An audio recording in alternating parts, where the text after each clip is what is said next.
कोल्हापूर महानगरपालिकेच्या एकूण कामकाजामध्ये अजूनही गतिमानता करावी या उद्देशाने आज या ठिकाणी आदरणीय क्षीरसागर साहेब आणि आदरणीय अमोल भाडिक साहेब यांच्या उपस्थितीमध्ये आज आढावा बैठक आपण घेतली। या आढावा बैठकीमध्ये सद्यस्थितीत चाललेल्या महानगरपालिकेतल्या सर्व विभागाच्या कामकाजाचा आढावा आम्ही ठिकाणी आणि त्याचबरोबर या महानगरपालिकेच्या माध्यमातून लोकांना अजून चांगल्या पद्धतीच्या दर्जेदार सुविधा देण्यासाठी सुद्धा योग्य नियोजन करण्यासाठी आयुक्त मॅडम आणि त्यांच्या सगळ्या सहकाऱ्यांबरोबर अतिशय चांगल्या पद्धतीचं नियोजन आहे।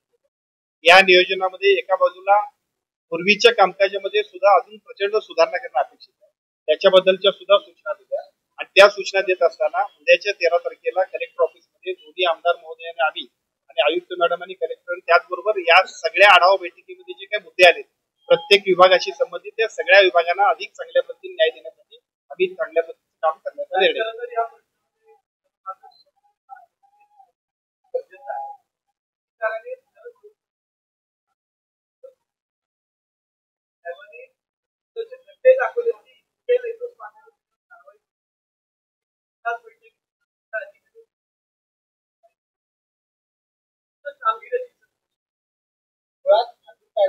कोल्हापूरच्या लोकप्रतिनिधींचं ऐकत नाही, त्यांचं ऐकत नाही, आमदारांचं ऐकत नाही, मतदान राज्यभर गेलेलं आहे।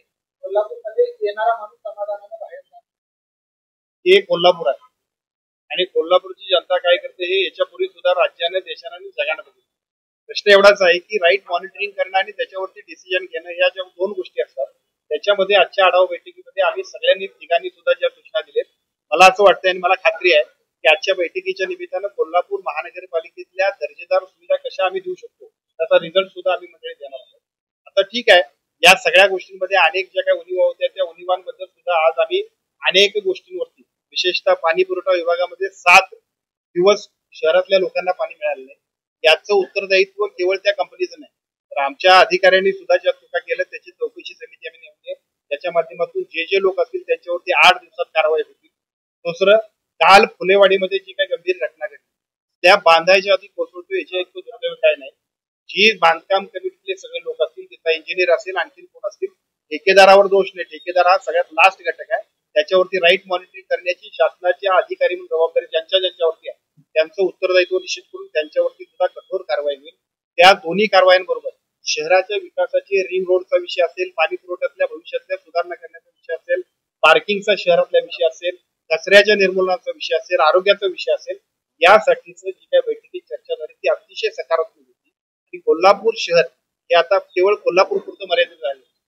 त्या संपूर्ण महालक्ष्मी अंबाबाईच्या निमित्तानं लाखो पर्यटक आपल्याकडे येत आहेत, सर्किट बेंचच्या निमित्तानं हजारो लोक आपल्याकडे येत आहेत, उद्या होणाऱ्या IT पार्कच्या निमित्ताने येणारे लोक आहेत, आपलं आता हॉस्पिटल इंडस्ट्री आपल्याकडे झाली आहे, त्यामुळे कोल्हापूरचं पॉप्युलेशन आणि फ्लोटिंग पॉप्युलेशन वाढतंय। या सगळ्याला सुद्धा ज्या राईट सर्व्हिसेस द्यायला पाहिजेत त्या महानगरपालिकेची जबाबदारी, त्यामुळे साहजिकच याच्यामध्ये अजूनही सुधारणा करणं अपेक्षित आहे। त्या सगळ्या सुधारणांसाठी आम्ही दोन्ही आमदार महोदय आणि आम्ही सगळ्यांनी ज्या काही नियोजन केले त्या नियोजनाप्रमाणे अत्यंत चांगल्या पद्धतीने काम मूळ मुद्दा यात राहिलेला आहे, दोघांनी विचारला अधिकारी हा मूळ विषय राहिलेला आहे, त्या संदर्भात आपल्याला काय वाटतं? माझी तुम्हाला विनंती आहे की हे कोल्हापूर आहे, अधिकारी ऐकत नाहीत म्हणायची गरज नाही। राईट मॉनिटरिंग करण्याबद्दल ज्या काही सुधारणांनी सूचना करणे आम्ही केलेल्या आहेत त्या सगळ्या सूचना करतील आणि ऐकत नाहीत आणि ते कोल्हापुरात असं कधीच होणार नाही। प्रश्न एवढाच आहे की आम्ही ज्या पद्धतीने त्यांना सांगितलं पाहिजे